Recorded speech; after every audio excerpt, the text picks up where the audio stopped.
So now we're in Kansas. Is anyone here from Kansas? One person? Okay. I'm going to speak plainly about your home state. I didn't mind Kansas because it was flat and dry and hot and boring. The hardest part about Kansas was it was windy the whole way. I had a 25 to 35 mile an hour wind for 48 hours. It never stopped blowing. I never expected the heat index in Kansas would be hotter than the Mojave Desert. But on this year, it was absolutely brutal. It felt like the Dust Bowl.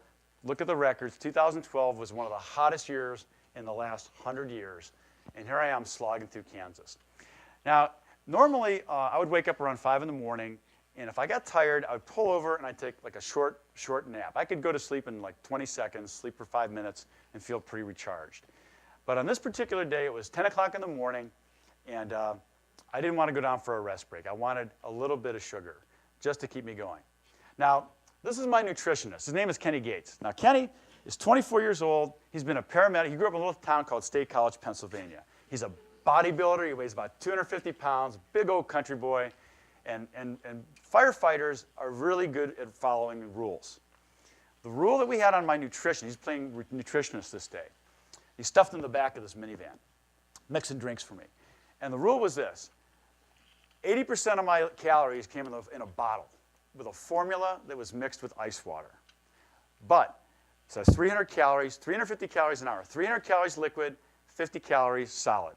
Solid could be whatever I asked for. It didn't matter. It could be a Twinkie, it could be a Pop-Tart, bag of chips, didn't matter. 50 calories, once an hour, that was it, no more.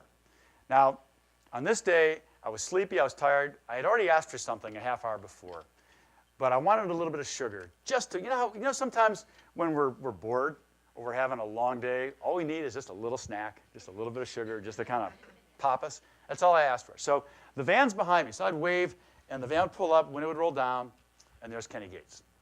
And I said, and I got my water bottles on the bike, and I said, Kenny, I'd like a piece of chocolate. He looks at his watch, and he says, no. You know the rules. You got to wait a half an hour. And you got to finish that bottle on your bike. Window rolls up, van falls back. You've got to be kidding me. Well, I learned a long time ago, whenever I'm really angry, I count to 100. I think I counted to 500. So then I motioned, the van pulls up, window rolls down, and there's Kenny. And I knew he was right, but I wanted to have some fun with it. So I said, hey, Kenny, let's assess the situation for just a second here. I'm twice your age, I'm paying for all this, and I asked you for a little piece of chocolate. Did I miss anything? Is that right? You said, that's right. I handed him the bottle. I said, I'm okay with that. In fact, I want you to continue to not tell me what I want to know, but not what I want, but tell me what I need to know. Stand up to me. This is your job. When I asked you to be my nutritionist, I gave you the job. You own it. Keep standing up. Keep challenging me. What kind of message would I have sent to my whole crew if I would have second-guessed Kenny Gates on a square of chocolate?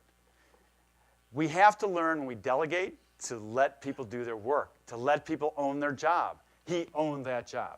And you think about it, so here I am. I'm hot. I'm tired. I don't want my formula. I want my candy. And the big man said no. That's what 20 hours a day on a bicycle does to you. You're reduced to being like a child. But I think that the moral of this story is we have to be fearless about bringing people on our team that are willing to stand up to us and are willing to challenge us, and to not be afraid to challenge people when they're wrong and to stand up. And I think that's so important for everyone in the audience, is to know that when you're right, stick to your guns, and when you've been delegated a responsibility, stay with it and allow people to do their work.